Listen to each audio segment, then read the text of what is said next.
दोस्तों नमस्कार, मेरा नाम है मनोज। आप सभी का हमारे YouTube चैनल एक्सपर्ट ट्यूटोरियल में बहुत बहुत स्वागत है। दोस्तों आज का सिद्धांत है संज्ञानात्मक विकास का सिद्धांत और इस सिद्धांत के प्रतिपादक हैं जीन पियाजे। दोस्तों इसकी इंपॉर्टेंसी का अंदाजा इस बात से लगाया जा सकता है कि जितने भी एग्जाम हुए हैं सभी में एक या दो क्वेश्चन हमेशा ही पूछा गया है, क्योंकि दोस्तों ये सिद्धांत मानसिक विकास से संबंधित है, इसीलिए ये हमेशा ही पूछा जाना है और इसकी इंपॉर्टेंसी हमेशा ही बनी रहेगी। दोस्तों अगर इस सिद्धांत के प्रतिपादक, जैसा कि मैं बता चुका हूं, ये जीन पियाजे हैं। ये स्विट्जरलैंड के रहने वाले थे। इनके इस सिद्धांत को कई नामों से जानते हैं, जैसे मानसिक विकास का सिद्धांत है, बौद्धिक विकास का सिद्धांत है, विकासात्मक अवस्थाओं का सिद्धांत, संज्ञानात्मक विकास का सिद्धांत और ज्ञानात्मक विकास के सिद्धांत से भी जानते हैं। और हम आपको दोस्तों बताएं, इसमें हम जब आगे पढ़ेंगे तो इसमें सीखने की प्रक्रिया जब हम पढ़ते हैं तो उसमें कुछ शब्दावली ऐसी होती है जो आपके समझ में नहीं आती।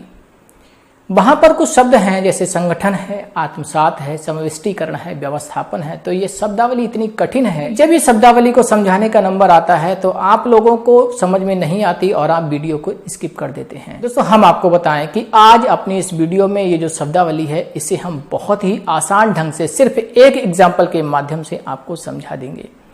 और दोस्तों जो 4 चरण हैं वो आप कभी नहीं भूलेंगे। बड़े आसान ढंग से और कंप्लीट हम इस वीडियो में आपको समझाने का प्रयास करेंगे। चलिए दोस्तों फिर हम शुरू करते हैं। दोस्तों हम आपको बता दें कि ये जो सिद्धांत है इसमें जीन पियाजे ने मनुष्य के मानसिक विकास को 4 चरणों में विभक्त किया है, जिसे हम 4 अवस्थाएं भी कहेंगे। और प्रत्येक अवस्था का निश्चित क्रम है। दोस्तों ऐसा नहीं हो सकता कि एक अवस्था पूर्ण हुई और इसके बाद तुरंत जो मनुष्य का मानसिक विकास है वो तृतीय अवस्था पर पहुंच जाए, ऐसा नहीं है। पहली अवस्था के बाद दूसरी अवस्था, दूसरी अवस्था के बाद तीसरी और तीसरी के बाद चौथी अवस्था पर पहुंचता है। दोस्तों प्रत्येक का निश्चित क्रम है, जैसा कि हम आपको बता चुके हैं। दोस्तों एक लाइन बहुत ही ज्यादा इंपॉर्टेंट है। जीन पियाजे के अनुसार बच्चे सक्रिय अधिगमकर्ता होते हैं। ये आप लाइन याद कर लीजिए, इसे चाहे रट लीजिए, बार बार देखेंगे स्वतः ही याद हो जाएगी। और दोस्तों अगर आप कॉपी लेकर के नहीं बैठे हैं, डायरी में नोट नहीं कर रहे हैं तो कोई टेंशन नहीं, क्योंकि ये सिद्धांत इतना ज्यादा सरल ढंग से हम आपको समझा देंगे, आपको एक बार वीडियो को पूरा देखने मात्र से ही आपको याद हो जाने वाला है। दोस्तों जीन पियाजे के अनुसार बच्चे सक्रिय अधिगमकर्ता होते हैं। ये अपने ज्ञान को खुद बढ़ाते हैं। इन्होंने बच्चों को नन्हा वैज्ञानिक बोला है, खोजकर्ता बोला है।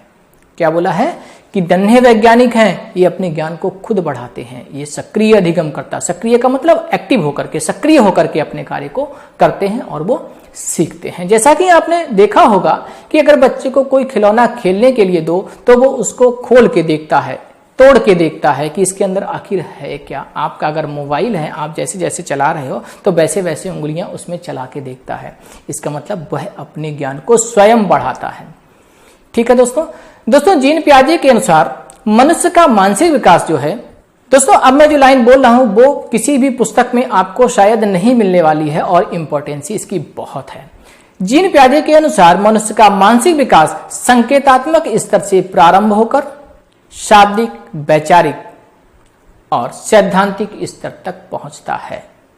जीन पियाजे ने कहा था कि मनुष्य का मानसिक विकास वातावरण के साथ अंतःक्रिया का परिणाम है। चलिए दोस्तों अब हम बताते हैं, जीन पियाजे ने बताया है कि मनुष्य का जो विकास है, यानी मनुष्य का जो मानसिक विकास है, उस पर 3 कारकों का प्रभाव पड़ता है, यानी 3 निर्धारक कारक हैं। कौन से वो 3 कारक हैं? सबसे पहला कारक है वंशानुक्रम। अगर देखा जाए, जो कहते नहीं है कि दोस्तों कहते नहीं है कि होनहार बीरवान के हो चीकने पात। अगर माता पिता बुद्धिमान है, अगर माता पिता का मानसिक विकास अच्छा हुआ है तो बच्चे का भी मानसिक विकास अच्छा होगा।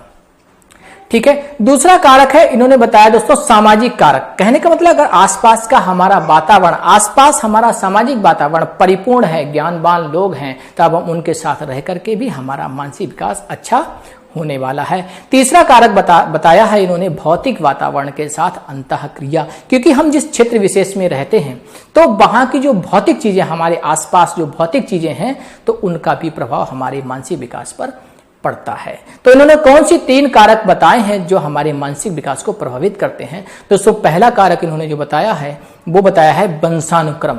ठीक है, यानी वंशानुक्रम, जो हमारा जीन्स है, माता पिता से जो गुण हमें मिले हैं, तो माता पिता के जीन्स जो हैं वो निर्धारक तत्व है हमारे मानसिक विकास के। दूसरा है सामाजिक वातावरण के साथ अंतःक्रिया, और तीसरा है भौतिक वातावरण के साथ अंतःक्रिया। ये 3 कारक हैं जो मनुष्य के मानसिक विकास को प्रभावित करते हैं। दोस्तों अब हम चलते हैं वो सीखने की प्रवृत्ति जिसको बोलते हैं बच्चा सीखता कैसे है, यानी सीखने का प्रोसेस, प्रक्रिया क्या है। अब ये सीखने की प्रक्रिया है, बस यहीं पर कुछ शब्दावली ऐसी है जो दोस्तों आप लोग बहुत ही ज्यादा परेशान हो जाते हैं, लेकिन अब आप देखिए बिल्कुल परेशान होने की आपको आवश्यकता नहीं है। दोस्तों इस प्रक्रिया को 2 भागों में बांटा जा सकता है। तो सबसे पहले हम चलते हैं संगठन की ओर, इसे हम बांटेंगे, एक तरफ संगठन है और इस साइड में अनुकूलन है, लेकिन हम इधर बता रहे हैं सबसे पहले संगठन की ओर। दोस्तों ये जो सीखने का प्रोसेस है इसमें एक प्रक्रिया है संगठन जिसको बोलते हैं। तो दोस्तों ये संगठन क्या है, आखिर संगठन किस चीज का संगठन, आखिर किस चीज का संगठन। दोस्तों जैसा कि शब्द है संगठन, संगठन का मतलब इकट्ठा कर लेना, संगठन का मतलब मेलजोल यानी इकट्ठा कर लेना। तो दोस्तों अब आपके मन में प्रश्न उठ रहा होगा कि संगठन किस चीज का। दोस्तों संगठन संज्ञानात्मक सूचनाओं का यानी ज्ञानात्मक सूचनाओं का। अब आप कहेंगे सर ये ज्ञानात्मक सूचनाएं क्या हैं, ये संज्ञानात्मक सूचनाएं क्या हैं। दोस्तों हम आपको बताते हैं, क्योंकि हम जब भी अपने वातावरण में इधर उधर देखते हैं या हमारे आसपास जो भी चीजें बिखरी हुई हैं उनसे जितना भी ज्ञान हमें मिल रहा है वो सारी संज्ञानात्मक सूचनाएं या वो सारी ज्ञानात्मक सूचनाएं हम कह सकते हैं। ऐसे मान लीजिए जैसे आप घर से निकलते हैं तो जितनी भी चीजें आप देखते हैं वो सारी हमारी, और उनसे जो भी हमें ज्ञान मिल रहा है यानी जो हमें अच्छा बुरा जो भी देख रहे हैं, जो भी हमारे आसपास है, ठीक है, तो वो सारी संज्ञानात्मक सूचनाएं हैं। ठीक, संज्ञान क्या है, संज्ञान क्या है, किसी वस्तु की पहचान, हम उनको देख रहे हैं, उनके बारे में जान रहे हैं, उनको समझ रहे हैं, तो वो सारी हमारी संज्ञानात्मक सूचनाएं हैं, वो हमारे चारों ओर बिखरी हुई हैं। अब दोस्तों बात ये आती है कि इनका संगठन क्या है। दोस्तों इन संज्ञानात्मक सूचनाओं के संगठन से, इन संज्ञानात्मक सूचनाएं जो बिखरी हुई हैं इनको हम जोड़ लेते हैं, इनको हम संगठित कर लेते हैं और कुछ नया सीख लेते हैं। अब आप कहेंगे सर ये तो मेरे समझ में ही नहीं आ रहा है, ये तो बहुत से टीचर्स यानी बहुत से यूट्यूबर्स हमें बताते हैं, यही बातें बताते हैं, लेकिन समझ में नहीं आ रहा। दोस्तों आज समझ में आ जाएगा। क्यों समझ में आ जाएगा, क्योंकि अब हम दे रहे हैं आपको एक एग्जाम्पल। जरा मान लीजिए अब हम ये संगठन प्रोसेस करके दिखा रहे हैं। जैसे मान लीजिए कि आप एक टीचर्स के पास हैं जो म्यूजिक आपको सिखाता है, लेकिन वो टीचर आपको बताना चाह रहा है हारमोनियम के बारे में, वो आपको हारमोनियम के बारे में बताना चाह रहा है, और दोस्तों आप हारमोनियम को जानते ही नहीं है कि हारमोनियम होती क्या है। आपने हारमोनियम अभी तक देखी ही नहीं है, ना फोटो में देखी है, ना उसके बारे में कभी आपने कुछ भी सुना है। अब वो आपको जो म्यूजिक टीचर है आपका, वो आपको बता रहा है कि दोस्तों ये हारमोनियम जो होती है वो इतनी बड़ी होती है और इतनी मोटी होती है, उसमें इतने इतने लंबे बटन होते हैं, काले और सफेद बटन होते हैं, उसमें एक तरफ से हवा दिया जाता है, और उससे सरगम बजाई जाती है। दोस्तों वो आपको जो हारमोनियम का हुलिया बता रहा है कि इतनी बड़ी होती है, इतनी मोटी होती है, या ये बटन लगे होते हैं, इस तरह से हवा आती है। तो आप देखिए आपको वो क्या दे रहा है, वो आपको सूचनाएं डाल रहा है। ये सूचनाएं अध्यापक से मिली है, ये सूचनाएं आपको कहीं से भी मिल सकती हैं, यानी वो आपके मस्तिष्क में सूचनाएं डाल रहा है। लेकिन दोस्तों अभी उसके पास हारमोनियम तो है नहीं, अभी आप हारमोनियम को पहचान तो पाए नहीं है क्योंकि आपने देखी ही नहीं है, लेकिन सूचनाएं आपके मस्तिष्क में जो उसने भर दी हैं वो आप सूचनाओं को सहेजे हुए हैं। अब जैसे मान लीजिए आप कभी एक जागरण पार्टी में गए या किसी फंक्शन में गए और आपने वहां पर किसी व्यक्ति को बजाते हुए देखा, और आपने देखा कि वो व्यक्ति जो बजा रहा है ये लगभग वही चीज है जो गुरुजी ने बताया है। अब आप उसको जो पॉइंट्स हैं यानी जो संज्ञानात्मक सूचनाएं हैं उनमें तालमेल बिठाने की कोशिश करने लगे कि गुरुजी ने बताया था कि इतनी बड़ी है, हाँ ये इतनी बड़ी है, इतनी मोटी है, हाँ ये इतनी मोटी है, इसमें बटन है, हाँ है, काले सफेद है, हाँ वो भी है, हवा देख के बजा रहा है, हाँ वो भी है। अब आप समझ गए, लग रहा है गुरुजी इसी की बात कर रहे थे, ये हारमोनियम है। अब दोस्तों जरा देखिए आपने क्या किया, गुरुजी ने जो आपको संज्ञानात्मक सूचनाएं दी थी आपने उनको संगठित कर लिया, उस चीज से उसको देख करके आपने संगठित कर लिया और आप पहचान गए कि गुरुजी इसी चीज की बात कर रहे थे, यही हारमोनियम है। यानी गुरुजी इसी चीज की बात कर रहे थे, यही हारमोनियम है। अब दोस्तों आप जब हारमोनियम को पहचान लेते हैं तो दोस्तों अब जरा बताइए कि हारमोनियम की एक इमेज, हारमोनियम की एक छाप आपके मस्तिष्क में वो बन गई। अब वो मस्तिष्क में बन गई। जरा मान लीजिए आप कहीं और जाते हैं और कहीं हारमोनियम देखते हैं, तो दोस्तों अब आप उस हारमोनियम को देखकर हारमोनियम बोल देते हैं। अब आपको वो सूचनाओं को संगठित करना नहीं पड़ता। कैसे कर लेते हैं? क्योंकि वो जो छाप आपके मस्तिष्क में बनी है दोस्तों, जीन पियाजे ने उसी का नाम स्कीमा बोला है। उसको क्या बोला है? स्कीमा। यानी जो इमेज बन गई है आपके मस्तिष्क में, एक छाप बन गई है, वही एक स्कीमा आपके मस्तिष्क में, वही स्कीमा है। दोस्तों यहां पर मैं बताना चाहूंगा, मैं देखो यहां पर हाईलाइट भी कर रहा हूं कि ये संगठन प्रोसेस में स्कीमा का निर्माण होता है। संगठन प्रोसेस में स्कीमा का निर्माण होता है। समझ गए आप? संगठन प्रोसेस में स्कीमा का निर्माण होता है। याद कर लीजिए, ठीक है। प्रश्न में आ सकता है वह कौन सा प्रोसेस है जिसमें स्कीमा का निर्माण होता है? संगठन, आत्मसात, ठीक है, आत्मीकरण, अनुकूलन। तो ये सारे आपको पॉइंट मिलेंगे, तो आपको वहां पर लिखना है संगठन प्रोसेस। आंसर टिक करना है संगठन प्रोसेस, ठीक है। अब जरा देखिए दोस्तों, अब क्या होता है कि आप वहीं पर एक व्यक्ति कुछ सेम टू सेम वैसा ही कुछ और बजा रहा है, और जब आपने देखा अरे ये भी लगभग हारमोनियम जैसा है, और आप उसको पहचान नहीं पा रहे हैं, तो दोस्तों अब आप क्या करेंगे? अब आप अनुकूलन की तरफ आ जाएंगे, जहां पर अनसेटिस्फाई हो गए, लेकिन आपको कुछ मिलती हुई चीज दिख रही है।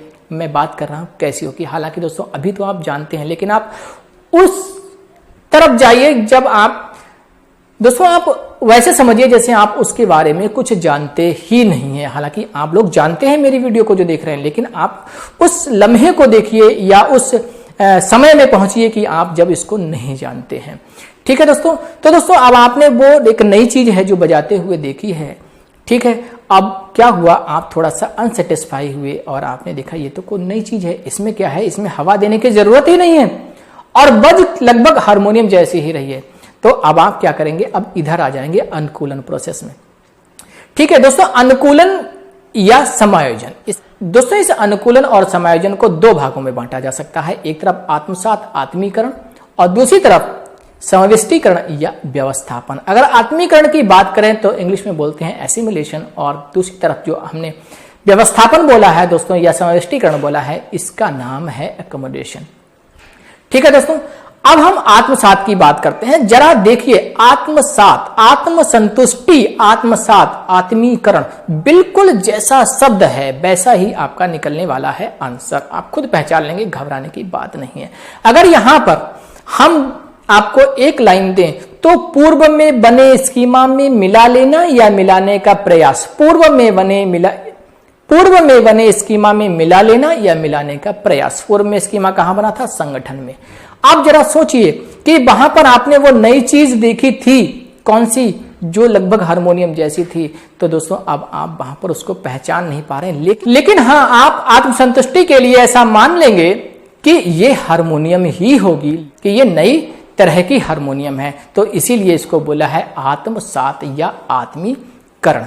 दोस्तों यहां पर प्रश्न थोड़ा सा इस तरह से हो जाता है कि जब आपने, देखो मैं लाइन बोल रहा हूं, पूर्व में बने स्कीमा में मिला लेना या मिलाने का प्रयास, यानी जो आपने नई चीज देखी है और हारमोनियम से उसका संबंध जोड़ रहे हैं, तो यह है मिलाने का प्रयास।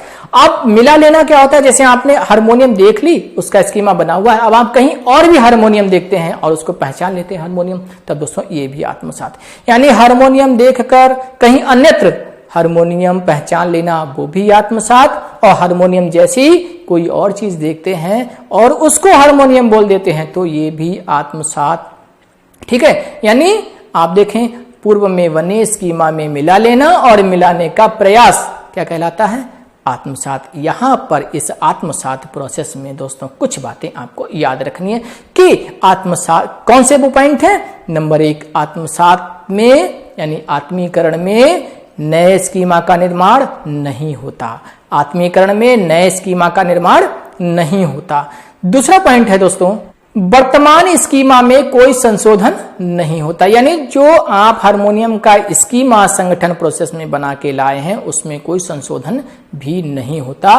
और तीसरा पॉइंट है, नई सूचनाओं को पुरानी सूचनाओं में मिलाया जाता है। नई सूचनाओं को पुरानी सूचनाओं में मिलाया जाता है। जैसे जैसे जैसे हम आपको बताएं, आपने वो नई चीज देखी थी तो उसको मिलाया था आपने किसमें? जो पुरानी सूचनाएं थी, जो गुरुजी ने दी थी, यानी हारमोनियम से संबंधित सूचनाएं थी, उससे मिलाया था, ठीक है। तो मैं एक लाइन बोलूंगा, पूर्व में बने स्कीमा में मिला लेना या मिलाने का प्रयास, ठीक है, क्या कहलाता है? आत्मसात या आत्मीकरण। करण। तो यहां पर क्या होता है, नया स्कीमा नहीं बनता, ठीक है, और न ही पूर्व में बने स्कीमा में कोई संशोधन होता है, ठीक है। अब चलते हैं दोस्तों हम व्यवस्थापन की ओर। अब आप कहेंगे सर जी व्यवस्थापन क्या है ये, तो मैं बता रहा हूं कि आप अभी जो आत्मसात में आपने हारमोनियम का नाम दे रहे थे आप किसी दूसरी चीज को, आप समझ रहे होंगे, आप धोखे से, मैं बता रहा हूं आपको, कैसियो को हारमोनियम बोल रहे थे। अब आप पहुंचे गुरुजी के पास। अब आप गुरुजी के पास पहुंचे, या आपने उसी व्यक्ति से पूछ लिया जो वहां पर उसको बजा रहा था। आपने कहा कि भैया वो तो हारमोनियम बज रही है, लेकिन ये क्या चीज है? तो वो बोला भैया ये कैसियो है, ये इलेक्ट्रॉनिक होता है, इसमें हवा देने की आवश्यकता नहीं है, लेकिन हारमोनियम जैसा ही वर्क करती है और इसमें सरगम बजाई जा सकती है। तब आप क्या हुआ, आपने देखा, यानी संशोधन कर लिया, जो पहले जो स्कीमा बना हुआ था उसमें संशोधन कर लिया।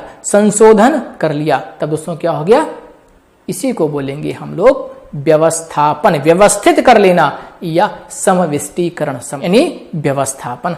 अब यहां पर देखिए, यानी हम यहां पर कहें जो आपने स्कीमा बना रखा था, लेकिन उस आधार पर जो गलत आत्मसात किए थे उसमें जब कोई आपका सुधार करा देता है तो उसको हम लोग क्या बोलेंगे, व्यवस्थापन बोलेंगे, समझ गए, उसको हम लोग अकोमोडेशन बोलेंगे।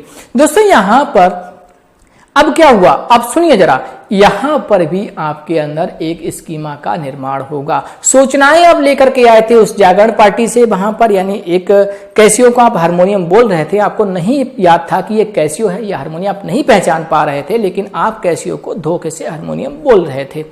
अब दोस्तों आप आए और आपको वहां पर करेक्ट कर दिया गया, या आपके गुरुजी ने बता दिया कि बेटा वो हारमोनियम नहीं, वो कैसियो होता है। अब आपके मस्तिष्क में तुरंत ही उस कैसियो की छवि बन जाएगी, स्कीमा बन जाएगा।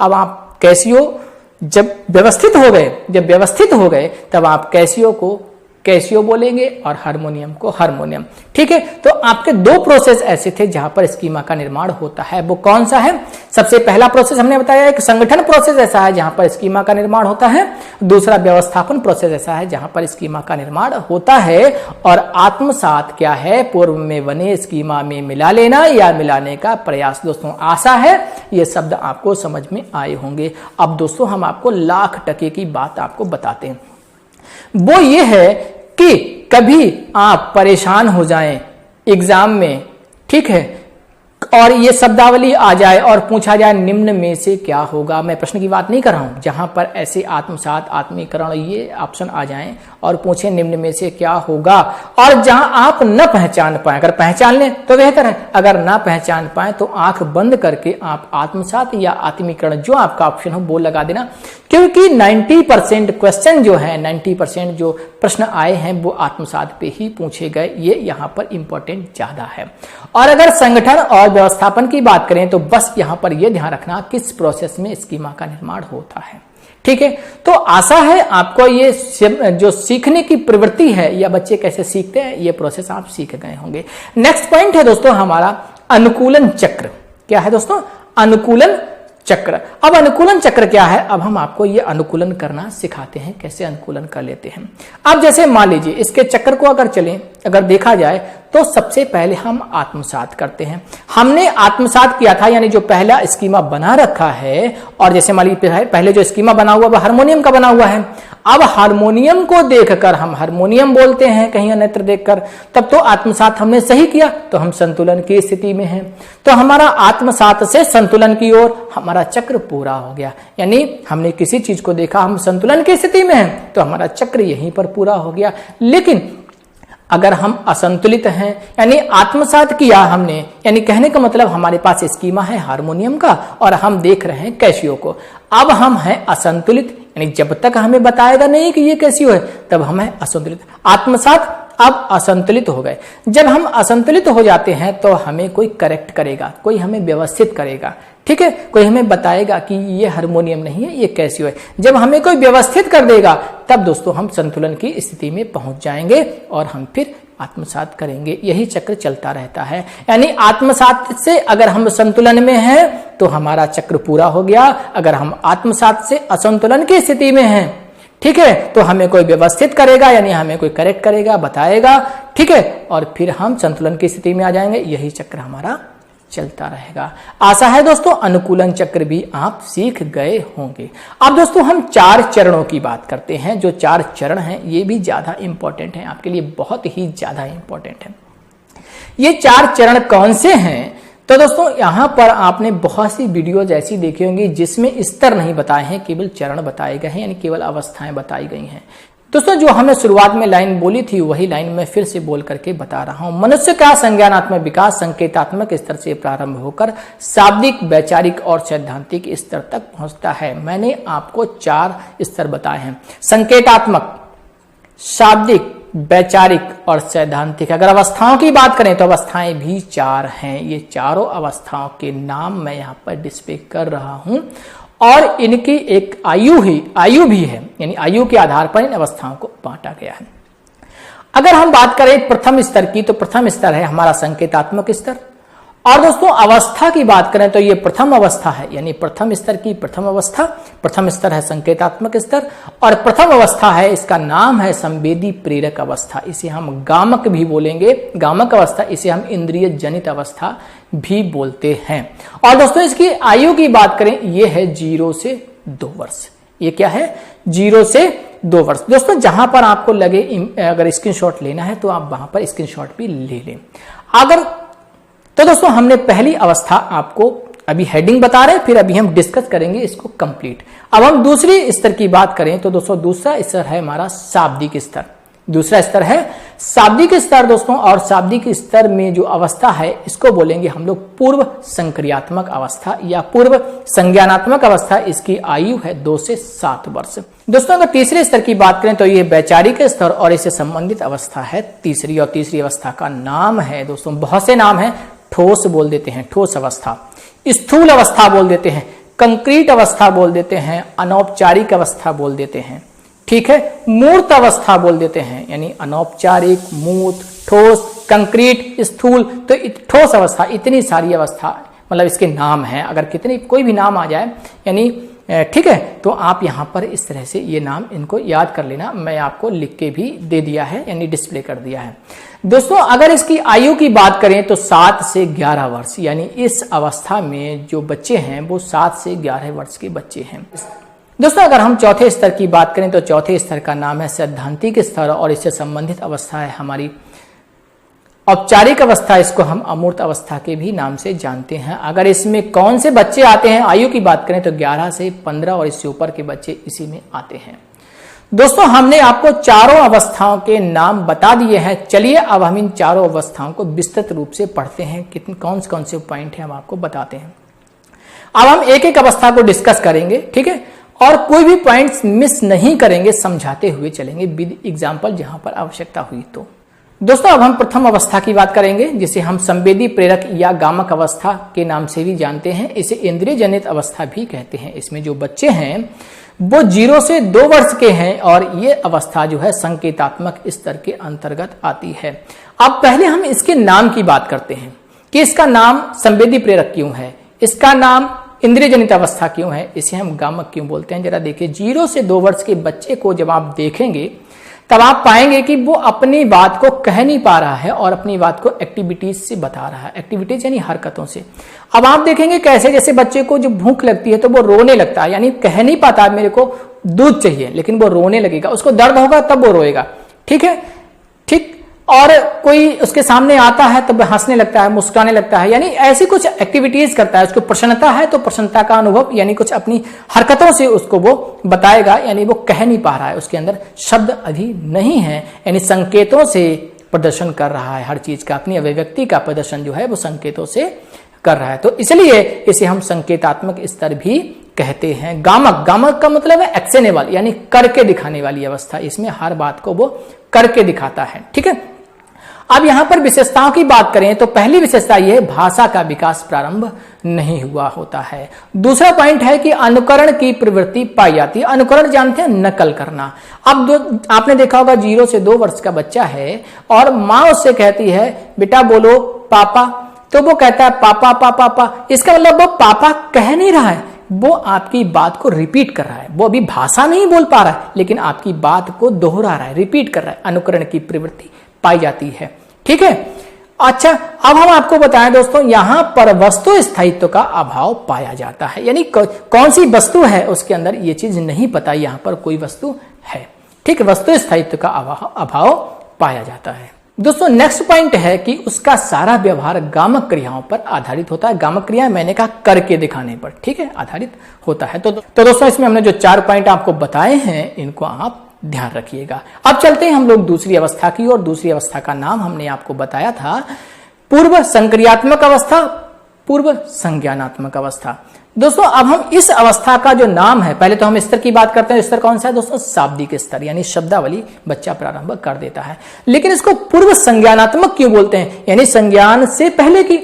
अब आप कहेंगे सर ज्ञानात्मक क्रियाओं का प्रयोग नहीं कर पाता, करने लगता है दोस्तों। पूर्व संज्ञानात्मक इसलिए बोला है कि अगर हम तीसरी अवस्था की बात करें तो चौथी अवस्था की बात करें तो हम आपको बताएंगे तीसरी अवस्था में दोस्तों, अभी बताए दे रहा हूं मैं, थोड़ा सा हिंट दे रहा हूं। तीसरी अवस्था को हम लोग मूर्त बोलते हैं। यानी बच्चे ने मूर्त चीजों पर, बच्चों ने मूर्त जो चीज आसपास दिख रही है उन पर संज्ञानात्मक क्रियाओं का प्रयोग करने लगा वहां पर, और अमूर्त चीजों पर चौथी अवस्था में प्रयोग करने लगा। यानी मूर्त चीजों पर तीसरी में और अमूर्त चीजों पर चौथी में, तो दूसरी में वस्तु में तो पहचानता है लेकिन अभी संज्ञानात्मक संक्रियाओं का प्रयोग नहीं कर पा रहा है अच्छे ढंग से। इसीलिए उन्होंने दूसरी अवस्था को यानी 2 से 7 वर्ष की अवस्था को पूर्व संज्ञानात्मक या पूर्व संक्रियात्मक अवस्था बोला है। आशा है आपको ये जो शब्द है, ये जो लाइन है, ये जो अवस्था का नाम है, आप समझ गए होंगे। एक एग्जाम्पल से समझने की हम कोशिश करते हैं। एक कुर्सी है और उस पर बच्चे को बैठने के लिए कहिए आप, और वो कुर्सी टूटी हुई है, यानी वो कुर्सी जो है 3 पैर की टूटी हुई है। क्या बच्चा पहचान लेगा कि इस पे बैठेंगे हम गिर जाएंगे? दोस्तों बच्चा बैठ जाएगा चाहे वो गिर जाए, क्योंकि अभी संज्ञानात्मक क्रियाओं का प्रयोग नहीं कर पा रहा है। इसलिए इसको बोलते हैं पूर्व संज्ञानात्मक अवस्था। ठीक है। अब दोस्तों यहां पर हम कुछ विशेषताओं की बात करते हैं। सबसे पहला पॉइंट अगर हम देखेंगे, सबसे पहला पॉइंट है तो यहां पर देखेंगे कि भाषा का विकास प्रारंभ हो चुका होता है। भाषा का विकास प्रारंभ हो चुका होता है, यानी अब बच्चा जो है वो भाषा बोलना सीखने लगता है। दूसरे पॉइंट की अगर हम बात करें, जीववाद पाया जाता है। जीववाद का मतलब अब आप समझेंगे एनिमिज्म। एनिमिज्म का मतलब होता है, आप ऐसे समझिए कि जैसे बच्चे को माँ जो है प्रेस कर रही है या माँ खाना बना रही है चूल्हे में, और बच्चा जब उसके पास आ जाता है और उसमें चूल्हे को आग जो देखता है उसको छूने का प्रयास करता है, तो माँ उसे कहती है कि बेटा ये हवा है, ये क्या है? हवा है, यानी उसको डरा देती है कोई ऐसा नाम लेकर के। लेकिन बच्चे को अगर कहती है कि जल जाएगा, तो बच्चा भी नहीं जानता है कि जलना क्या होता है, जल जाएगा, लेकिन वो हवा जानता है, यानी निर्जीव वस्तुओं को सजीव समझता है। यहां पर क्या होता है, बच्चा यानी जीववाद पाया जाता था, निर्जीव वस्तुओं को सजीव समझता है। बच्चा जब बहुत तेज रो रहा होता है, माँ काली पीली चीज कोई भी दिखा दी, कोई भी निर्जीव चीज अंधेरे में दिखा दी और कहा देखो वो बैठा है, मंकी बैठा है, काट लेगा, यानी वो निर्जीव वस्तुओं को सजीव समझने लगता है, यानी उसके अंदर जीववाद पाया जाता है। आशा है ये पॉइंट भी आप सीख गए होंगे। अब इसमें तीसरा पॉइंट जो है कि संरक्षण का गुण विकसित नहीं हुआ होता है, यानी बच्चे के अंदर संरक्षण का गुण विकसित नहीं हो पाता। अब संरक्षण का गुण शब्दावली से आप इसका अर्थ निकालने में आपको दिक्कत होने वाली है, लेकिन मैं आपको बहुत आसान ढंग से समझाऊंगा। दोस्तों यहां पर क्या होता है, बच्चा किसी भी चीज को, किसी भी वस्तु को देखता है तब उसको आकार से पहचानता है, न कि प्रकार और मात्रा से। यानी वो वस्तु कितनी है वो उसको मात्रा से नहीं पहचान पाता, उसको आकार से पहचान लेता है। जैसे मान लीजिए उसके अंदर उसको कॉटन दे दिया जाए, एक ज्यादा सा कॉटन है यानी रुई है, अब उसको ज्यादा बोलेगा, ना कि अगर अनाज है या मेटल है तो उसको कम बताएगा। यानी आकार में जो कम है उसको कम बताएगा और जो आकार में ज्यादा है उसको ज्यादा बताएगा। कहने का मतलब वो प्रकार और मात्रा से नहीं पहचानता, उसको आकार से पहचानता है। तो ये क्या होगा, संरक्षण का गुण। जैसे मान लीजिए एक बीकर है, एक बीकर पतला पतला लंबा लंबा सा है, उसमें पानी भरा हुआ है 1 लीटर, और एक बीकर चौड़ा सा है, बड़ा सा है, उसमें पानी भरा हुआ है 2 लीटर, लेकिन उसका आकार उसको जो पतला वाला है उसमें बताएगा कि वो बड़ा है, ना कि उस बीकर को जिसमें पानी ज्यादा है। ठीक है, तो वो आकार से पहचान रहा है, अभी प्रकार और मात्रा से नहीं। तो ये क्या कहलाएगा दोस्तों, ये संरक्षण का गुण कहलाएगा। तो इस अवस्था में यानी दूसरी अवस्था में संरक्षण का गुण विकसित नहीं हो पाया होता है।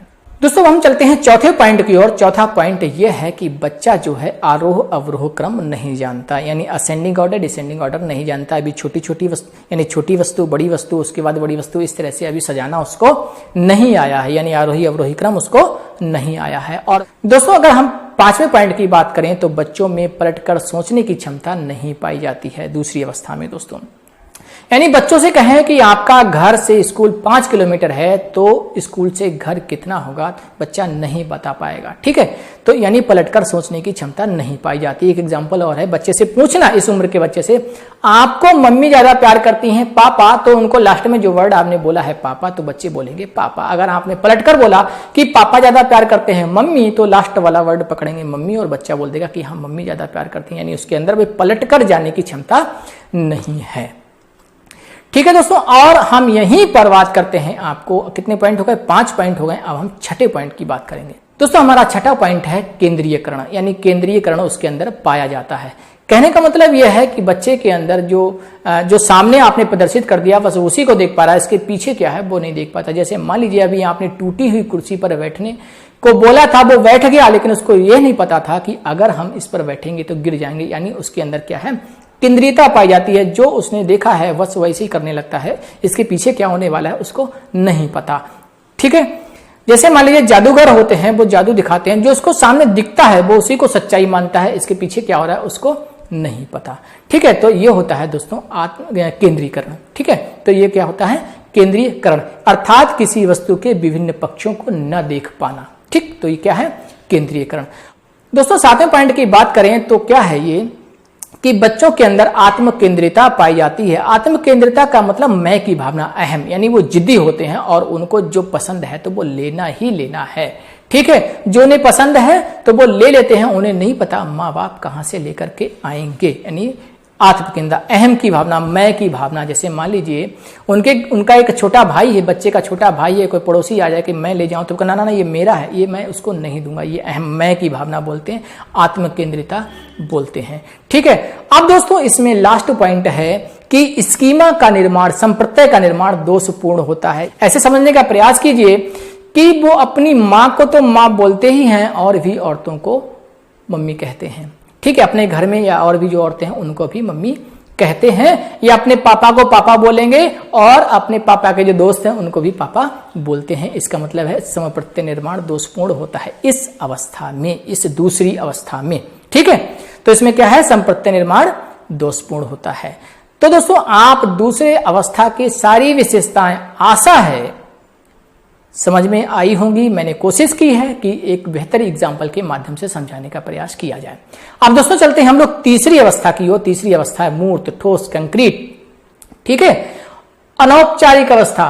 दोस्तों अगर इसके हम स्तर की बात करें तो यह है हमारा वैचारिक स्तर। कौन सा, वैचारिक स्तर।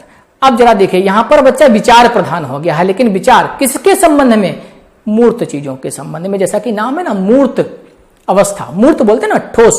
ठीक है, संक्रियात्मक अवस्था, कंक्रीट संक्रियात्मक अवस्था बोल देंगे, ठोस बोल देंगे, मूर्त बोल देंगे, अनौपचारिक बोल देंगे। अच्छा, ठोस, मूर्त, कंक्रीट क्यों नाम दिया है, मैंने आपको बताया था, अभी इससे पहले भी थोड़ा डिस्कस किया है। जो भी आसपास मूर्त वस्तुएं हैं, जैसे अब बच्चे को आप टूटी कुर्सी पर बैठने के लिए बोलिए तो बच्चा तुरंत कहेगा अच्छा आप टूटी कुर्सी पर बिठा रहे हैं, यानी आप हमें गिराना चाहते हैं। बच्चा तुरंत पहचान लेगा कि टूटी कुर्सी पर बैठेगा तो गिर जाएगा, यानी अब बच्चा मूर्त चीजों पर संज्ञानात्मक क्रियाओं का प्रयोग करने लगा है। बच्चा जो है मूर्त चीजों पर संज्ञानात्मक क्रियाओं का प्रयोग करने लगा है। अब हम उन पॉइंट्स की जो बात करें, जो भी हमने पॉइंट्स लिए थे, जिन चीजों का वहां अभाव पाया जाता था वो चीजें यहां पर वो सीख गया। जैसे मान लीजिए मैंने पहले बताया था दोस्तों, भाषा का विकास तो प्रारंभ हो ही चुका है, वहां पर बंद थोड़ी हो जाएगा, तो उसको नहीं लेंगे।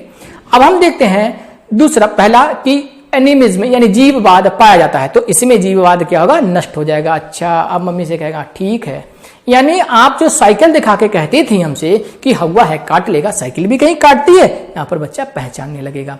ठीक है, संरक्षण का गुण विकसित हो जाएगा। केंद्रीयकरण की जो प्रवृत्ति है वो विकेंद्रित हो जाएगी, यानी केंद्रीकरण की प्रवृत्ति खत्म नहीं होगी, वो विकेंद्रित हो जाएगी, किसी वस्तु के विभिन्न पक्षों को भी देखने लगेगा।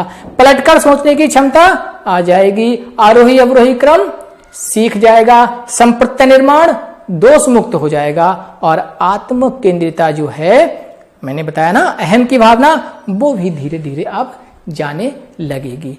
आशा है आपने ये भी पॉइंट सीख लिए होंगे।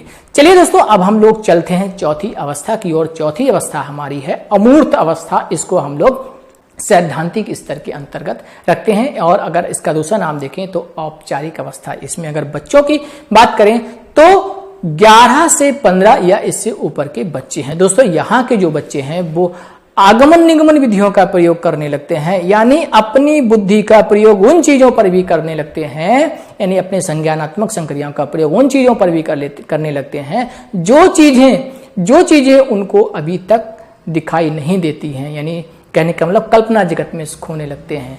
ठीक है, अमूर्त चिंतन करने लगते हैं, कुछ सोचने लगते हैं, स्वप्न में उड़ने लगते हैं, डे ड्रीम, दिव्य स्वप्न देखने लगते हैं। ठीक है, उन्हें क्या बनना है, डॉक्टर बनना है, इंजीनियर बनना है, और इंजीनियर बन के क्या करना है, यानी बहुत सारी चीजें उनके कल्पना जगत में घूमने लगती हैं। दोस्तों, अगर आगमन निगमन विधियों की बात करें तो आगमन विधि को हम सरल से कठिन की ओर और निगमन विधि को कठिन से सरल की ओर इस तरह से बोल सकते हैं, यानी वो अपनी बात को उदाहरण देकर के बेहतर ढंग से समझा सकते हैं आपको, और अगर आपने कोई बात कही है तो वो आपकी बात को समझ भी सकते हैं। तो दोस्तों, आप समझ गए होंगे कि इस अवस्था में, चौथी अवस्था में अमूर्त चिंतन का विकास हो जाता है। दोस्तों, हमारे द्वारा समझाया गया ये सिद्धांत कैसा लगा हमें जरूर बताइएगा, और एक आवश्यक सूचना यह है कि आपको ये सिद्धांत पढ़ने के बाद हम ऑनलाइन टेस्ट देते हैं, जो इस सिद्धांत से संबंधित जितने भी प्रश्न टीईटी, सीटीबी या जहां भी एग्जाम में पूछे जाते हैं, तो वो सारे जो एग्जाम में पूछे गए प्रश्नों के संकलन के आधार पर हम ऑनलाइन टेस्ट चला रहे हैं। अगर आप हमारी उस टेस्ट श्रृंखला से जुड़ना चाहते हैं तो हमारे व्हाट्सएप नंबर जो नीचे आपको जो डिस्प्ले हो रहा है, यहाँ पर लिख करके अगर आप व्हाट्सएप पर हेलो लिख करके भेजते हैं तो हम आपको वो टेस्ट प्रोवाइड करा देंगे। ठीक है दोस्तों, अगर आपको हमारा पढ़ाया हुआ अच्छा लगता है तो हमारी वीडियो को लाइक करें, सब्सक्राइब करें हमारे चैनल को, अगर आप नए हैं, और घंटी का बटन दबा देंगे तो जो भी वीडियो हम अपलोड करेंगे उसका नोटिफिकेशन आप तक पहुंचता रहेगा। दोस्तों, आपको कैसा लगा हमें कमेंट के माध्यम से जरूर बताइएगा। आज का लेक्चर हम यहीं समाप्त करते हैं। आपका दिन शुभ हो। नमस्कार।